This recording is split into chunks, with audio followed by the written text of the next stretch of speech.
Bonjour, je suis Vincent Andrès et vous êtes dans une nouvelle vidéo de ma chaîne YouTube. Alors, pour commencer, je vais répondre à votre question qui est souvent la même, qui me revient aussi à un sujet. C'est comment as-tu habitué ton œil, comment as-tu travaillé ton œil? Un œil, ça se travaille en fait soit par les tests, soit vous faites énormément de choses et vous allez vous rendre compte très très vite de comment la lumière se pose.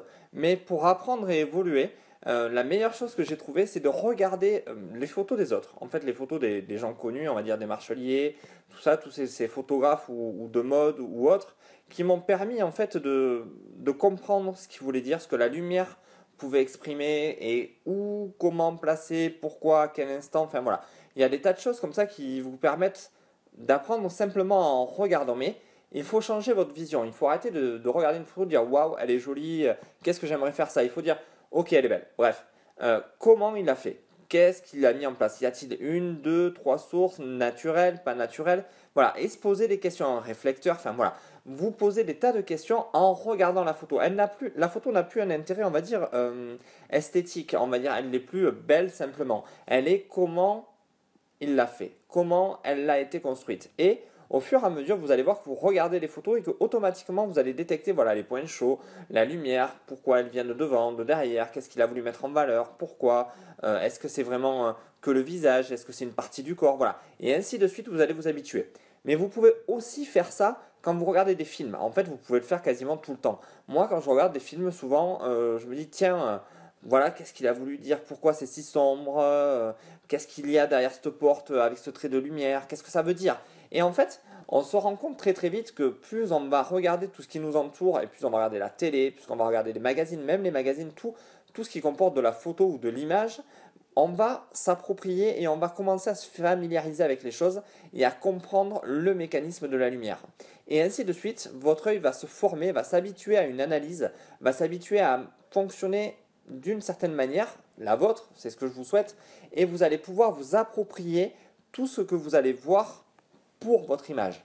Une fois que vous avez compris, par exemple, si vous regardez Star Wars, vous allez voir que l'analyse, la lumière veut dire beaucoup de choses. Quand ils sont sur la planète de sable, alors c'est pas Tatooine ce coup-ci, dans le dernier, je ne sais plus comment elle s'appelle, mais voilà, tout ça a un but. Je veux dire, quand ils sont dans les vaisseaux, vous voyez que c'est sombre, c'est de la lumière tamisée, mais quand on les voit super bien, on voit la lumière sur Dark Vador, surtout, enfin, c'est vachement bien étudié. Si un directeur de la photographie, c'est pas pour rien. Au fur et à mesure que vous allez habituer votre œil à regarder de façon pas critique, mais de façon à analyser l'image, vous allez voir que petit à petit, vous allez reproduire le même mécanisme quand vous allez faire vos photos. Et c'est ça qui est intéressant, c'est d'apprendre, de familiariser votre œil à cette rapidité d'exécution, à cette analyse. Alors c'est l'œil, le cerveau, hein, c'est lié. Et petit à petit, vous allez voir que vous allez acquérir une rapidité d'analyse et que finalement, vous allez pouvoir le mettre vous-même en action quand vous allez prendre vos flashs à lumière pilote, vous allez voir, vous regardez votre modèle, pam, voilà, ça va dire ça, ça veut dire ça.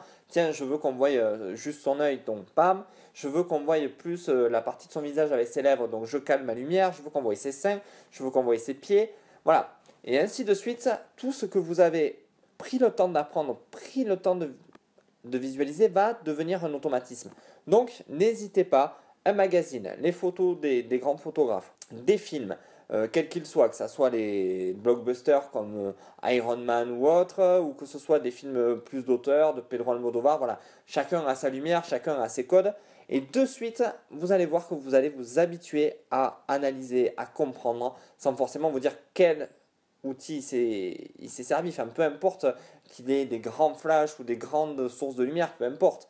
Mais voilà, vous allez vous dire, voilà, la lumière, elle vient de là, elle donne ça, elle va là pour ça. Et ça, c'est vraiment essentiel dans votre travail de tous les jours et dans ce que vous allez pouvoir au fur et à mesure mettre en place. Donc voilà, c'était une petite orientation pour vous aider à avancer dans l'image, à vous habituer à la lumière et à ce qu'elle veut dire et à comment la maîtriser.